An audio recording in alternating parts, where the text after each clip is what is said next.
the history as such, it's very funny. Funny in the sense that way back in 2000 BC only, the humans knew how to utilize cannabis. And our great old text, Atharveda, mentioned it as one of the 5 sacred plants that relieve anxiety. So in BC, they understood the importance of anxiety. Now you can imagine. In 1534, this interesting thing, Dr. Garcia, he actually noted that bhang was used to improve work and appetite and enable labor. In labor, they used to use. Now today we have such a big thing on like why we should use it in pregnant ladies. But they used to give bhang to alleviate the labor pain.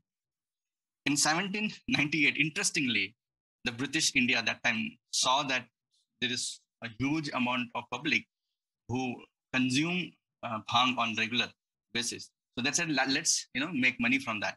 So that's why they made tax, so tax on bhang, charas, and ganja, so that they thought that it is a resumption. Again, whenever a government directive comes, it is always like, for your welfare, please. We are not doing for our things. So we laugh it off as usual. In 1894, this was a very interesting thing. Indian Hemp Drug Commission was formed under British India. And there, it was a big commission which made an enormous amount of observation about the use of cannabis. And even today, we take this as a standard study available for us. Like even when we were in Chennai, when he came, the legal expert, he also talked about 1894 Indian Hemp Drug Commission. And this out that moderate use practically produces no ill effects. Then in 1961, International Treaty, the Single Convention of Narcotics Drugs, was passed, where cannabis was classified along with heroin. And in that section, it means it's useless. There is nothing. But bhang was left out because of the tradition. But in 1985, Indian government imposed the so-called NDPS Act. And there they defined cannabis as everything but the leaves. So that is an interesting thing. In 2017, before 2017, I think it was in 2014, when we got the first license to make CBD and THC oil. So in 2017, the Gujarat government legalized bhang by removing it from the list of intoxicating drugs covered by Section 23 of Gujarat Prohibition Act. In 2018, it's supposed to be that Patanjali has started some research on bhang, and we wait many more states to remove bhang from the list of intoxicating drug list. We keep hearing that there are many more things which is coming up. So this is a funny thing that things. In 2019, this was a good news apart from whatever is happening around cannabis. In 2019, the World Health Organization recommended to the United Nations that cannabis and its constituents be rescheduled to least restrictive category. This would include marijuana, that is CBD and THC, and essentially replace 60 years of restriction that were applied on cannabis. And this will give to a new revelation. We are waiting still. We are now in 2022. We're still waiting for it to come out, in an international way. Coming back to the same old drama in India. So the NDPS Act has excluded everything except bhang. So only bhang, that is cannabis leaves, is not included in NDPS Act. So we are, as long as you make the medicine from cannabis leaves, you need not worry about it. It doesn't come under NDPS Act. Ayush has put it in Schedule E. If you look at the Drugs and Act, so it comes under an RX. So it has to be very strictly sold by the manufacturers. But here, one thing that I want to, online guidelines doesn't allow, at present, online guidelines doesn't allow a practitioner to perform the diagnosis, leave about the prescription aspect. That is going to be changed. We are waiting for the change to come. I hope that the change comes with the new laws. So some funny facts. The Ministry of Social Justice and Empowerment, magnitude of substance use in India 2090, the survey found that 2.83 of Indians between 10 to 75-year-old, or almost 31 million people, are using cannabis. That is. While I was holidaying in the island in Okinawa, and suddenly we saw something happening, in India, and we got very interested. So me and my Japanese counterpart, who is about to join in next 5 minutes, we decided that we'll do something about cannabis in India. And then we came with all wherewithals from Michigan, from Korea, from Japan, and on to India. We descended to Uttarakhand, started fighting our legal battle with bureaucracy, with technocrats, because we had to face the technocrats also to get the licenses, and as they were the advisors to the government. So we fought very hard. And I came up with very funny questions. Ki, Doctor Sahab, aap charas ka kaam karenge kya? Kinds. So that was, a lot of taboo going around the word cannabis. But then we stood our ground, and we are very happy that we are able to manufacture some very high class and very nicely formulated medicines to be on offer, to be prescribed by the doctors, which are being, on this platform, I'd like to tell you all that we will not hold any ourselves back, even an iota, whereas we will continue to rise and shine and continue to come up with better formulations and better technology and to make sure that the government of India and the state government respectively take cognizance of the fact that this is the future of medicine and nothing else. So this is where I stand my ground down. Dr. Shruti, the floor is all yours. Thank you. Yeah, thank you, Dr. Vikram. I think he has joined, Masahisa. Yes. He has joined. So welcome. Yes, Masahisa Miwa. Yes, that's correct. Yes, Masahisa. Okay. I welcome you all on behalf of the doctors in India.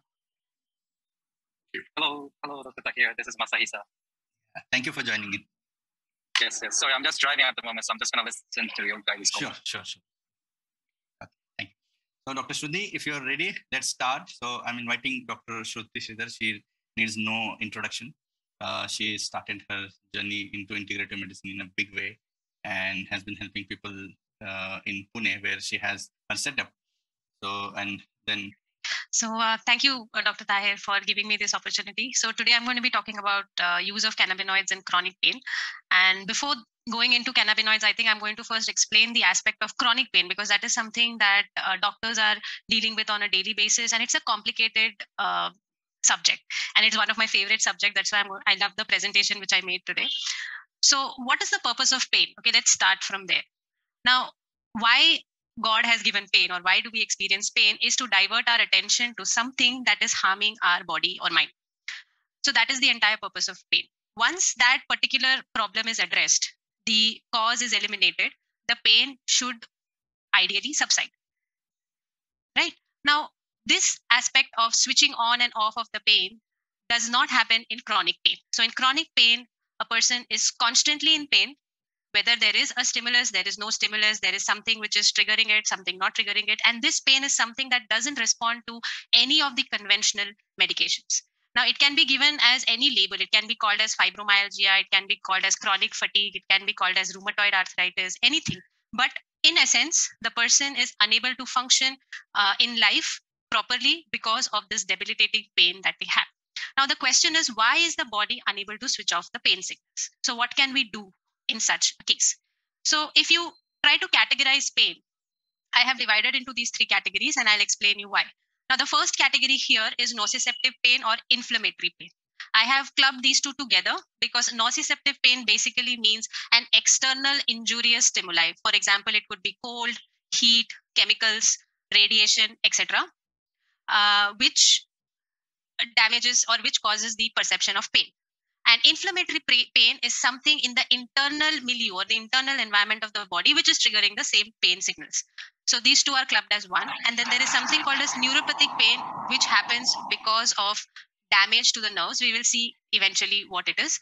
And when nociceptive, inflammatory, or neuropathic pain lasts long enough, it can cause something called as central pain, where there is a definitive shift in the physiology of the nervous system, wherein the person experiences pain, even though there may not be any painful stimuli actually present in the body, right? So this is the category that I have divided pain as, and we will now see what are the pathways of pain and how it centralizes. Okay. So if you look at it, whether it is nociceptive pain, inflammatory pain, or neuropathic pain, the starting mechanism is more or less the same. So there is a noxious stimuli. Here you can see it's pressure, heat, chemicals, cold, tactile, whatever it could be, even autoimmune triggered. And this triggers the pain receptors which are present in the periphery. Now, once these receptors are triggered, it releases substances like histamine, bradykinin, serotonin, prostaglandin, substance P, and all these things activate this primary afferent fiber, which goes to the dorsal root ganglion over here. All right. Now, once it goes here, it goes from primary to the secondary afferent neuron. And here you have synaptic transmission, which is going on. Now, this synaptic transmission is driven by glutamate. Glutamate is the primary amino acid which triggers the synaptic transmission. Now, if there is too much of the stimuli, it will cause too much release of glutamine, which will be constantly present around the nerves, and that can lead to excitotoxicity, wherein the nerve will be constantly excited and will be constantly triggered to sense pain. Now here in the dorsal root ganglion, the AMPA receptors and NMDA receptors are triggered, which causes the further transmission of the pain signals. Now it's very interesting to note here that the NMDA receptors are physically blocked by the magnesium ion. So we do see that people with chronic pain respond very well to magnesium supplements. So I'll get to this towards the end of the presentation. So from here, there are two routes that the pain signals can take. One is the lateral spinothalamic tract, which goes to the thalamus, where the sensory part of the pain and the discriminative part of the pain is processed. And another tract which goes to the limbic center, where the emotional part of the pain is processed. So you understand that pain is not just a response to an external stimuli, but it is also a learned process in which the emotional aspect is triggered. All right. Now this is the general pathway for pain. Now, once this stimuli happens repeatedly over a period of time, something happens in the brain, in the nervous system called as central sensitization. Now, this is very important to understand because we're dealing with central sensitization in all of the chronic pain cases that we will be handling. Now, what happens in this central sensitization? So because of excitotoxicity, there is increased activity in the nociceptive pathways, which we just now saw how it happens. Now, it is not just that the pathway is getting triggered, but also the other cells like the glial cells and the astrocytes, they also get activated along with the neuron. So there is an increased expression of the astrocytes that we'll see around the neurons. Third thing we see is a disrupted resting state functional connectivity. Again, the default resting state of the neuron itself is changed over a period of time, which causes excessive excitation of the nerves. Another reason is altered sensory processing of the brain. Now, this basically means that the body or the brain perceives non-painful stimuli as painful stimuli. For example, the touch of clothes, the touch of the shoes, the touch of the ground. They can also be perceived as pain because of this altered CNS and the peripheral nervous system physiology. And lastly, which is going to be important in our discussion today, is poor endogenous analgesia. That is the body's natural analgesic mechanism, of which endocannabinoid system is one of the primary drivers, that gets altered. So when all of these mechanisms take place, there is something called a central sensitization, where the pain that is perceived persists for a really long time. It can be 10, 20, 30 years. So when we are looking at dealing with chronic pain, reversing chronic pain, we have to reverse all these mechanisms that have happened to which has caused that chronic pain state, right? So going forward, so how is the endocannabinoid system related to the pain? Now let's take neuropathic pain, for example. So neuropathic pain basically happens because of damage to the nerves, which can be seen in cannabichrome, acts as CB2 receptor agonist, inhibits COX, both. Terpenoids, beta-caryophyllene indirectly modulates endocannabinoid system by acting as an agonist to CB2 receptors. Beta-myosin, we can see that it increases threshold for thermal and nociceptive pain. Alpha-pinene also controls pain through the anti-inflammatory pathway by reducing COX expression. And flavonoids, generally we know, have an anti-inflammatory property, and they prevent the release of pro-inflammatory cytokines. So other than CBD and THC, even the other components of cannabis show anti-inflammatory as well as pain modulatory properties. So that is very interesting to see. Now, as I said before, now this is the standard line of treatment for chronic pain. We see it starts with gabapentinoids, which is the most common medication that is given. Pregabalin is something which is very commonly given, which affects the calcium-gated channels over here, which is the first line of treatment, and which most of the doctors know that a lot of patients don't respond to that. Then you have tricyclic antidepressants and serotonin reuptake inhibitors, which affect the brain level. But studies have shown that taking these medications do not cause any improvement. Now, coming to the contraindications or side effects, as we'll see, 1:1 or a higher THC formulation, there can be dizziness, dry mouth, drowsiness, constipation, palpitations, very rarely vagal syncope. But as somebody who has used cannabis for a long time for my patients, and doctors who use it regularly are aware that these side effects usually don't last for more than 7 or 10 days. And once the tolerance of the system develops, it the body is easily able to take the dose.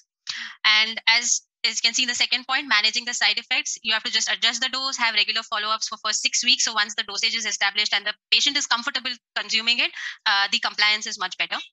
I have to say the third point, that it is not tested for safety in pregnant and breastfeeding women. Although, as Dr. Tahir said, it has been used in the past, and I will not comment anymore on this. Liver failure is another contraindication for using THC. So CBD, high CBD or only CBD products can be used in liver failure. Similarly, in patients with mental illness like bipolar, schizophrenia, psychosis, neurosis, addiction, and family history of mental illness, again, low THC or no THC formulation works better. And definitely other medications have to be considered, like benzodiazepines, SSRIs, sleeping pills, anti-anxiety medications, narcotics, etc., which the patient might be taking. So these are the interactions that one has to look out for. So how do we do an integrative approach in chronic pain? So this is a subject that I'm currently dealing with, and also coming up with certain protocols to help people with chronic pain. The first and the foremost thing here is counseling and mindfulness. Now, it's very, very important that the patient actually understands why he or she is having this kind of pain that he's suffering for the past 20 years. So understanding that chronic pain is because of central sensitization, and there is usually not a lot of physiologically anything wrong with the body.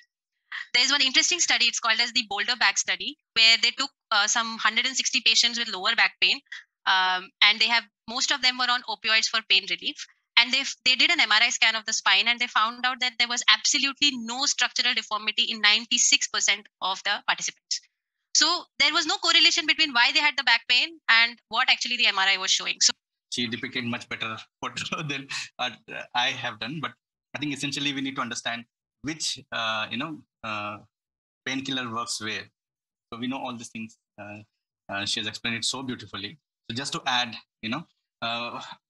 in acute pain, the cannabinoids have not shown to be so effective, but in chronic pain, it is very effective. So the levels of inflammation or the pain, you can go into the level from where the stimulus has happened, right? And the level of injury, where the injury is there. So we know that local anesthetics and anti-inflammatory drugs work so well there. Then at the level of dorsal root ganglion, that is where we do the nerve block anesthesia, where anesthesia works well. And then at the dorsal root ganglion, again, the opioids work because they modulate the NMDA signal there. Then alpha A2 agonist also works. I have not used much. And then when you look at in the brain, you have opioids and alpha 2 agonists, if you want to put in that. So, but this paper was about the use of opioid, or rather you can say that, can we replace opioids with cannabis? So that's why the cannabis was not discussed in this. And as Dr. Shruti rightly said, in the